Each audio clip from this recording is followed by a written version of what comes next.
U.S.-initiated war against Iran would become regional. Khamenei. Trump says India will buy oil from Venezuela, not Iran. U.S. to add 65,000 seasonal guest worker visas for 2026. Progress made on talks as U.S.-Iran tensions persist. Iranian official. UK's Starmer says ex-Prince Andrew should testify before Congress over Epstein ties. Iran's supreme leader, Ayatollah Sayyid Ali Khamenei, has warned that any war started by the United States against Iran would quickly expand into a broader regional conflict. Speaking to a large crowd on Saturday, Khamenei said American threats and military displays are not new and will not intimidate the Iranian people. He was responding to recent warnings from U.S. President Donald Trump. Khamenei stressed that Iran does not intend to start a war or attack another country. However, he warned that Iran would respond forcefully to any aggression. The Iranian nation will deliver a hard punch to anyone who attacks it, he said. In the same speech, Khamenei described recent unrest inside Iran as being, quote, similar to a coup. He claimed the violence targeted key institutions, including police stations, government offices, Revolutionary Guard facilities, banks, and mosques.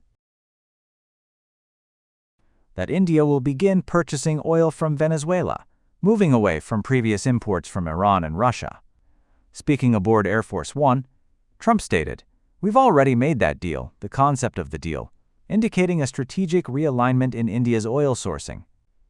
This development follows the U.S. easing sanctions on Venezuela's oil industry, allowing for increased international trade. India, which had ceased significant imports of Iranian oil due to U.S. sanctions and had become a major buyer of discounted Russian crude post-2022, is now diversifying its energy sources. The Trump administration had previously imposed tariffs to discourage India's purchases of Russian oil, doubling duties on Indian imports to 50% in August. However, with India's Russian oil imports declining, Treasury Secretary Scott Bessent signaled potential tariff relief, citing a sharp reduction in these imports.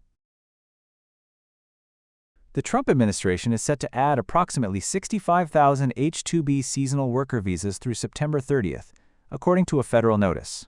The visas are intended for employers facing severe financial hardship due to a shortage of available U.S. workers. The move nearly doubles the standard annual cap of 66,000 visas and is expected to support industries such as construction, hospitality, landscaping, and seafood processing, sectors that have struggled to fill jobs. Despite a broad immigration crackdown since returning to office in 2025, President Donald Trump has acknowledged the labor challenges facing seasonal businesses. Similar visa expansions were carried out under both Trump's earlier presidency and former President Joe Biden. Business groups have long pushed for more guest worker visas, warning that labor shortages could disrupt operations.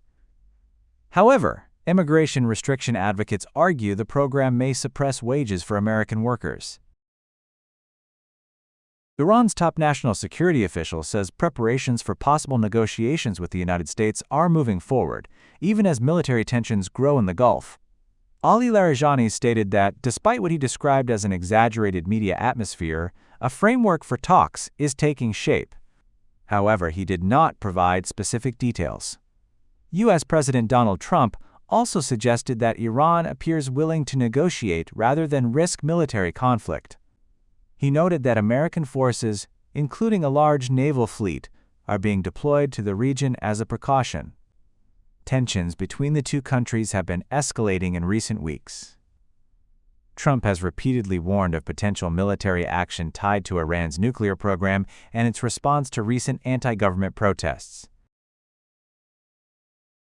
British Prime Minister Keir Starmer says former Royal Prince Andrew should testify before a U.S. congressional committee following new evidence about his connections to disgraced financier Jeffrey Epstein. Recently released U.S. Justice Department files include emails suggesting Andrew stayed in regular contact with Epstein for more than 2 years after Epstein was convicted of child sex crimes. The documents also contain redacted images that appear to show Andrew with an unidentified woman. King Charles previously removed his brother's royal title and ordered him to leave his residence at Windsor Castle after earlier controversies tied to the Epstein case. Andrew, now known as Andrew Mountbatten Windsor, has denied any wrongdoing and has maintained that he did not continue the relationship beyond a final meeting in 2010.